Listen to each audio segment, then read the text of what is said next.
Good evening friends. আমি তোমাদের সাথে ভিডিওটা পাট করে শেয়ার করছি, না হলে তো লং হয়ে যাবে। তো আমরা লাঞ্চ করার পরে দেখো আবার ইভিনিংয়ে, কারণ যেহেতু গরমকাল তো ওই জন্য সুইমিংয়ে তো একটু স্নান বা একটু সাঁতার বা একটু সুইমিং করা এগুলো কিন্তু ভালোই লাগে গরমকালে। তো এই দেখো আবার আমরা বিকেলে নেমে পড়েছি। এই যে তোমাদের দাদা আর বাবান দুজনা সাঁতার কাটছে। হ্যাঁ, ছোটোবেলায় বাবান সুইমিং শিখেছিল বেশ কয়েক বছর, কিন্তু দেখছি সেটা বৃথা যায়নি।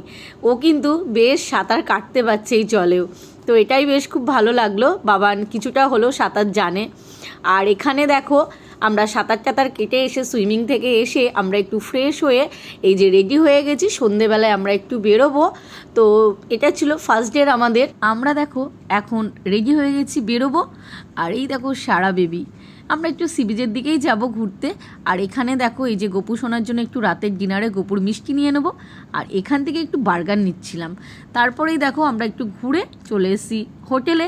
আমরা নিয়ে নিয়েছি ডিনারে তন্দুরি রুটি, চিলি চিকেন আর আলু পটলের তরকারি আর একটু রাইস।